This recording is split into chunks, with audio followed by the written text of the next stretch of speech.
नाम में एक बार फिर से आप सबका स्वागत है। और हम पवित्र आत्मा के विभिन्न पहलुओं को जो है देख रहे हैं।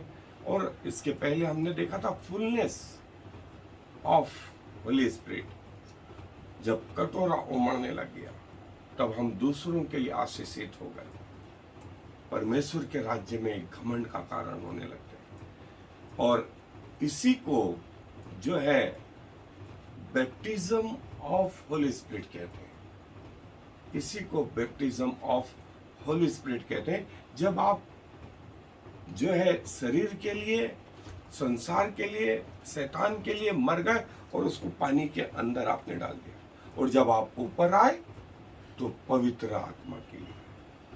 सो ये एक प्रतीकात्मक चिन्ह था जो प्रभु यीशु मसीह ने जब बपतिस्मा लिया और हमें ये सिखाया, फिर चेलों को आज्ञा दी, चेलों ने अगली जनरेशन को आज्ञा दी, और आज तक ये होता आ रहा है। सो इसके बाद भी प्रभु ने जो है एक और महत्वपूर्ण प्रभु के जीवन में जो बात हुई थी, वो तीनों सुसमाचार में, मरकुस, लूका और मत्ती रचित सुसमाचार में ये बात आई।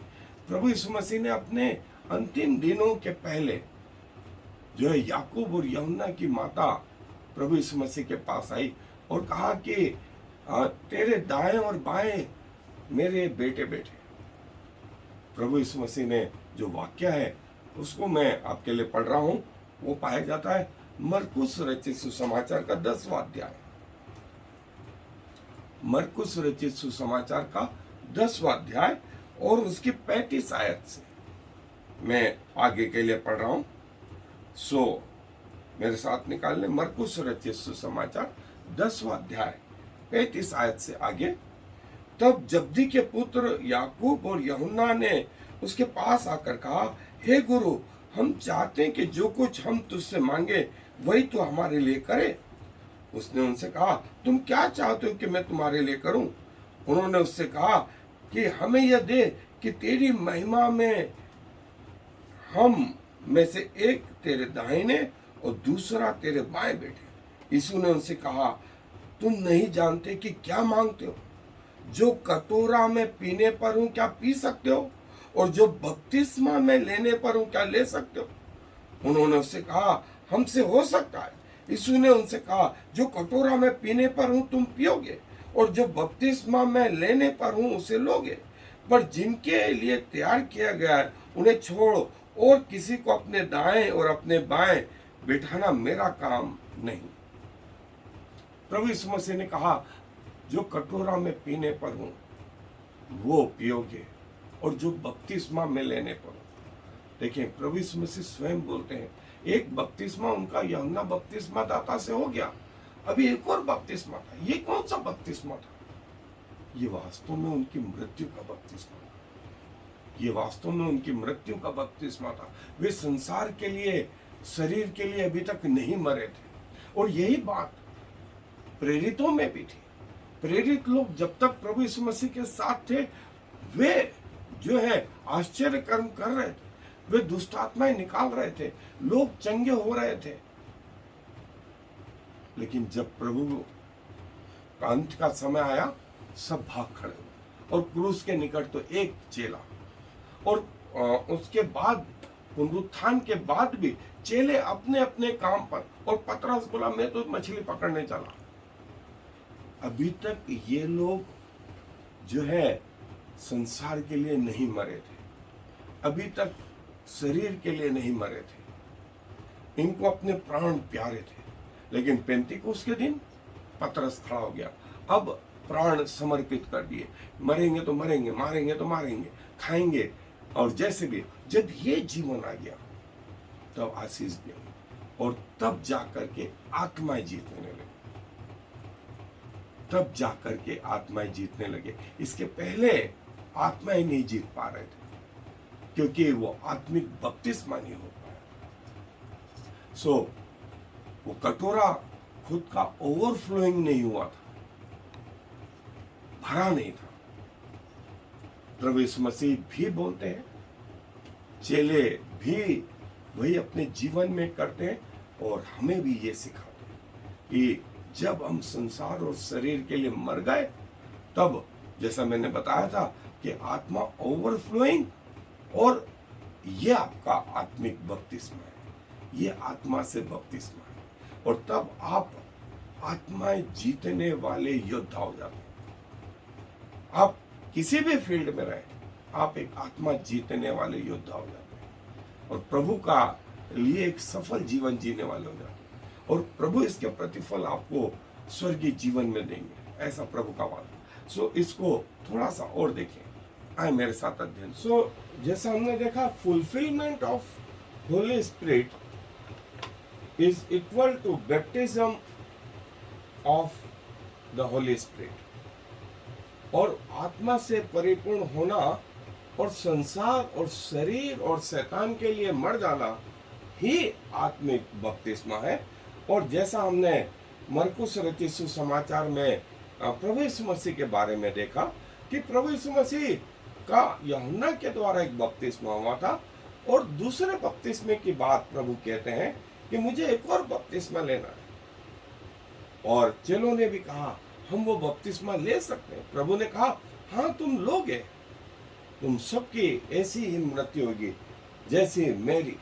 और प्रभु ने कहा जो कटोरा में पीने पर हूं क्या तुम पियोगे, और जो बपतिस्मा में लेने पर हूं क्या वो बपतिस्मा लोगे। उन्होंने कहा हाँ। प्रभु ने कहा कि निश्चय तुम वो कटोरे में से पियोगे और जो बपतिस्मा में लेने पर हूं वो भी लोगे, लेकिन मैं दाएं और बाएं बिठाना मेरा काम है। और प्रभु ने जो है ऐसा कह के बताया कि विश्वासी जो है वो उसका व्यक्तिगत जीवन जो है परमेश्वर में ऐसा आशीषित हो जाता है, और जो मेरे लिए अपने प्राण खोएगा वह उन्हें प्राप्त करेगा, और जो इस संसार के लिए प्राण खोएगा वो आत्मिक रीति से भी खो जाएगा। और हम में से अधिकांश अभी जो है वो यही कि संसार के लिए जीने को तैयार है, शरीर के लिए जीने को तैयार है, शैतान के वश में है, लेकिन आत्मा में सीखना नहीं चाहते, क्योंकि ये जो बपतिस्मा है वो सफरिंग वाला बपतिस्मा है, सहन करने वाला। और जो है यूहन्ना बपतिस्मा दाता ने जो बपतिस्मा दिया वो रिपेंटेंस, मन फिराओ, मन फिराओ। और मसीह बपतिस्मा जो है नया होने से, नया बनने से, और पवित्र आत्मा का बपतिस्मा।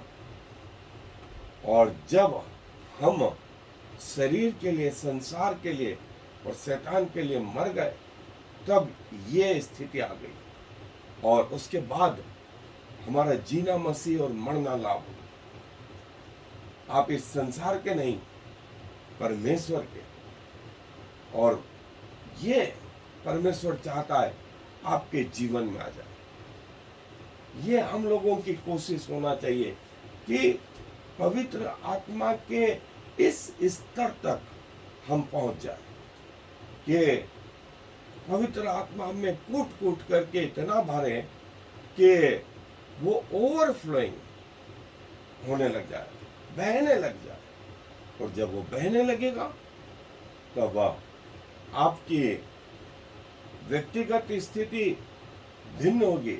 संसार उसे पहचान नहीं सकता, संसार के लोग उसे जान नहीं सकते, लेकिन आप जानेंगे, परमेश्वर जानेगा, परमेश्वर का आत्मा जानेगा। और जो है फिर आप प्रभु के लिए जीने वाले होंगे। जैसा मैंने बताया, फिर आपके कपड़ों में, आपकी वाणी में, आपके पांव में, किसी काम को जब हाथ लेंगे तब, आपके सोच में, आपके विचारों में, सब जगह आशीष ही आशीष, और प्रभु का जो है महिमा होती रही। और प्रभु ने इसकी हमसे प्रतिज्ञा भी करी, प्रभु ने हमसे प्रतिज्ञा भी करी। और प्रभु 1 कुरिन्थियों 10वां अध्याय 21 आयत में कहते हैं कि तुम प्रभु के प्याले और शैतान के प्याले दोनों में से एक साथ नहीं पी सकते। और जो है उसके बाद गलातियों की पुस्तक 4 अध्याय 19 आयत, कुलुसियों की पत्री 2 अध्याय 11 से 12, 3 अध्याय 5 आयत, पहला थिस्सलुनीकियों 2 अध्याय उसके 12 आयत, इन सब जगह वो यही कहते हैं कि आत्मा में आगे बढ़ो तो शरीर की इच्छाओं को पूरा नहीं करोगे और संसार तुम्हारी दृष्टि में और संसार की दृष्टि में तुम मरे हुए हो। रहेंगे संसार में, जिएंगे संसार में, लेकिन फल उस कमल के समान जो रहता तो कीचड़ में, कीचड़ से सारा जीवन लेता है, लेकिन फल के समय, फूल के समय में उसमें कीचड़ का एक भी दाग नहीं। बिल्कुल हमारा जीवन ऐसा कि रहेंगे संसार में, लेकिन संसार के नहीं, शरीर के नहीं। लोगों को दिखेगा कि आप एक व्यक्ति हैं, लेकिन वास्तव में आप जो है प्रभु यीशु मसीह के लिए आत्मा के अनुसार जी रहे होंगे। और ऐसी स्थिति जो है प्रभु चाहता है कि हमारे जीवन में आए, हमारे जीवन में आए और हम सब इसको अनुभव कर पाए और हमारे जीवन जो है बहुतों के लिए आशीष का कारण हो जाए। सो न सिर्फ व्यक्तिगत जीवन, व्यक्तिगत रीति से, वरन सामूहिक रीति से, ग्रुप के रूप में भी आप एक आशीषित व्यक्ति होंगे। सो जैसा मसीह ने कहा कि यूहन्ना ने तो तुम्हें जल से बपतिस्मा दिया, लेकिन तुम पवित्र आत्मा पाओगे और पवित्र आत्मा से बपतिस्मा पाओगे, पवित्र आत्मा से बपतिस्मा पाओगे। और कैसे हम इस बपतिस्मे को पा सकते हैं? तो जैसा मैंने बताया, ये क्रमवार स्टेज है, ये धीरे धीरे करके आगे बढ़ने वाली स्टेज है और जो है ये इसके चरम बिंदु है, पवित्र आत्मा के चरम बिंदु है कि पवित्र आत्मा हमारे द्वारा महिमा पाए और हमारे द्वारा कार्य करने लगे। सो अपने आप को खाली करते जाए और पवित्र आत्मा के प्रति जो है कंसर्न लिया हुआ, भूख लिया हुआ, उसकी प्यास हो, तब वो आपको धीरे धीरे बढ़ने लगता, वो धीरे धीरे आपको बढ़ने लगता और आप संसार के लिए मरे हुए लेकिन मसीह के लिए जीवित हो जाते। सो ये संक्षेप में वो पवित्र आत्मा का बपतिस्मा, या जिसे हम बोलते हैं fulfilment of holy spirit, overflowing of holy spirit, उमड़ने वाली पवित्र आत्मा। सो प्रभु अपने वचन पर आशीष दें। आए दुआ। प्रभु जी धन्यवाद देते हैं कि आप हमें आत्मा के चरम बिंदु तक लेकर जाना चाहते हैं, जहां आप हमारा आत्मा के द्वारा बपतिस्मा कि हम संसार के लिए मर जाएं और शरीर के लिए मरे हुए से शैतान पर विजय जीवन और जो जिए वो आपके लिए जिए। सो हमारी आंखों से हम वो देखें जो आप देखना चाहते हैं, हमारे कानों से वो सुने जो आप सुनना चाहते हैं, हमारे मुंह से वही शब्द निकले जो आप कहना चाहते हैं, हमारे पांव उसी ओर जाएं जहां आप जाना चाहते हैं, हमारे हाथ वही काम करें जो आप करना चाहते हैं। हमारा जीवन प्रभु आपके लिए समर्पित है। धन्यवाद प्रभु आपके इस महान प्रायोजन के लिए। सो अपने आप को प्रतिपल आपके लिए समर्पित करते हुए इस विनती को प्रभु यीशु मसीह के नाम से मांग लेते हैं। आमीन और फिर आमीन। Shema Yisrael Yahweh Eloheinu Yahweh Echad. Hear, O Israel, the Lord is our God, the Lord alone.